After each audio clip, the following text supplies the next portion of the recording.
Raymond Ford versus Nick Ball. Nick Ball coming off the back of a very controversial draw with Ray Vargas. He should be entering this as a world champion, in my opinion, making this a unification fight, but he's not. Firstly, how much motivation will he take off the back of that performance and not having a belt around his waist to go and get this one? Yeah, absolutely. 100% should be WC. It should be a unification bout we're looking at, Um, I saw that fight. I thought he won it. I mean, good God, he knocked the bloke down twice in the eighth and the 11th. And at the beginning, I thought he's going to get his arse handed to him here. It's just because he's so short. He's 5'2", and he bounces around like a little cannonball. And Ford's going to be 5 inches taller than him in there. A lot of people are probably going to say, oh, Ford's got this and he's got that in terms of height, in terms of reach. But his CV to me doesn't say anything at all, apart from when he fought against Jesse Magdaleno. There's nothing. There's no one really on there of any big description. Same could be said of Ball as well. But if you're looking at last performances, I'd have to edge Ball to win this.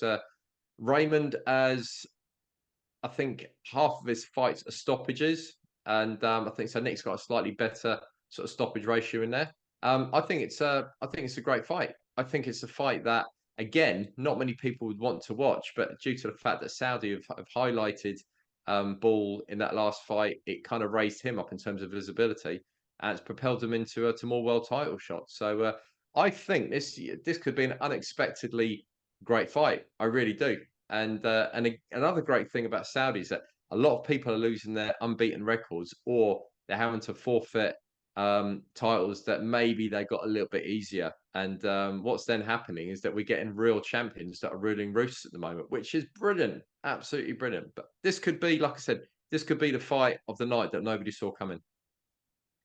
With Raymond Ford in his last fight, he fought Kolmatov, and I think a lot of people expected Kolmatov to go in there and knock out Raymond Ford, to be honest. Kolmatov was the favourite. He's, come over and he's been sort of come out of nowhere really to be this wrecking ball. Now, Kolmatov was winning that fight until Raymond Ford pulled out the stoppage very, very late on in the fight. So he clearly shows that he possesses that dangerous power late into a fight, even after he's losing a fight as well. How dangerous is that for Nick Ball? Yeah, so if you look at Ford's CV, you'll see that there's a number of fights where he's knocked people down more than once, and just unfortunately hasn't been able to finish them off. Um, he's quite a tentative fighter, although his timing and his speed of punches are very good. That's what's knocking these guys down. They just don't see them coming.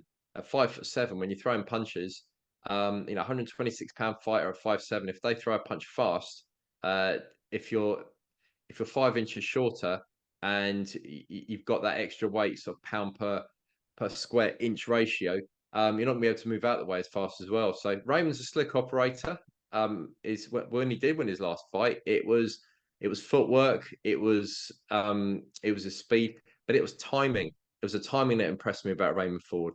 I thought his timing was absolutely on point. So that's the thing that if Ball's got to watch out is not giving the guy any opportunities. Raymond's going to try and set traps. He's very very good at setting traps. He's a crafty little bugger like that.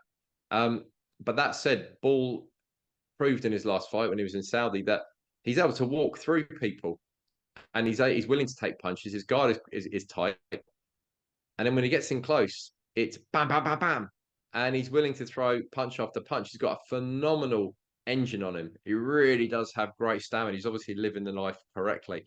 So yeah, I think Ball has the potential to stop him. I think Roman Ford has the potential to stop Ball. Will it end in a stoppage? Who knows? Who knows? I at the moment I see it being a 12-round shootout, and with one of the fighters winning it by about 2 rounds. What I like about this fight the most is the old school mentality. You've got Nick Ball, who's, like I say, come off that controversial decision straight back into a world title fight. And you can't blame him. Again, a fighter's ambition is to win a world title. He's not got that world title around his waist. Of course, he's going to go straight back into a world title fight. Raymond Ford could have turned around and gone, do you know what? He should be world champion. He really beat Ray Vargas and didn't get a decision. He could have avoided this fight, no problem at all. Gone, do you know what? I'll take a bit of an easier touch, keep my world title a bit longer. You know, he's very high risk and low reward, is Nick Ball, this fight. So it's very much an old school mentality. How good is that to see, regardless of if it's because of Turkey's checkbook? How good is it to see these two men get in together? Absolutely brilliant. Yeah, I mean, this is the sort of fight that I would have loved to have seen someone like the York Hall, because I'd like to be on the balcony looking down.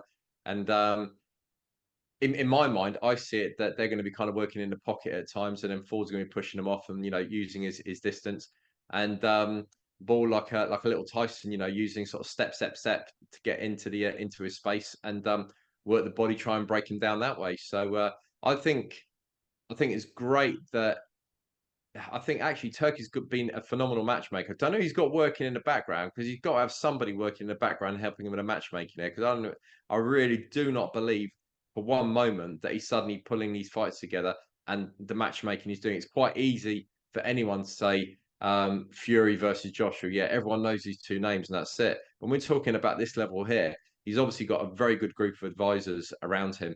Um, who are probably on a great payroll as well. Actually, if he needs me and you to do it, I reckon we can. We'll do him a deal, mate.